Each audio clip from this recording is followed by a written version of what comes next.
যে এই সরকার মানে বিগত সরকার সবচেয়ে টাকা রুজির সবচেয়ে সহজ পদ্ধতি হচ্ছে মোবাইল ব্যবহারকারীদের উপর কর বৃদ্ধি করে শুরু করছে। সেই কথাটা কিন্তু এখনো চলে এসেছে। আমার দাবি হচ্ছে এই সংকটময় মুহূর্তে বাংলাদেশে কেন আবার মোবাইলের কর বৃদ্ধি করা হবে। আমি কিন্তু বঙ্গভবনের নাইক সাহেবকে বলেছিলাম, যখন প্রথম সে নাইক সাহেব বলছিল আমাকে, বুলু ভাই আমরা যখন গণশুনানিতে বলেছিলাম পলক সাহেবকে যে মোবাইলের যেভাবে মানে মিনিট এবং জিবির মেয়াদ দিয়ে কোম্পানি আমাদের থেকে কোটি কোটি টাকা নিয়ে যাচ্ছে, সেই বাংলাদেশ ওটা বন্ধ করতে বলেছিলাম, সেটা তো করেই নাই। এই সরকার আবার এসে বর্তমানে আবার কি করছে, আবার কর বৃদ্ধি করছে। এটা কারা করছে? মাহমুদুল আহমেদ মান্নান সাহেব সেদিন বলেছেন যে এরা অর্থনীতির ভাষাও বোঝে না। এটাই সত্য কথা।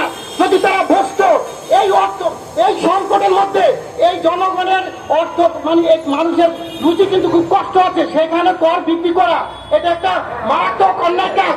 আমি মনে করবো সরকারি চাকরিজীবীরা তাদের নিজেদের পকেট বাড়ি করার জন্য, তাদের বেতন নেওয়ার জন্য সাধারণ জনগণের কাছে এই কর বৃদ্ধির দাবি চাপিয়ে দেওয়া হচ্ছে। আমি মনে করবো এর থেকে সরে আসবেন।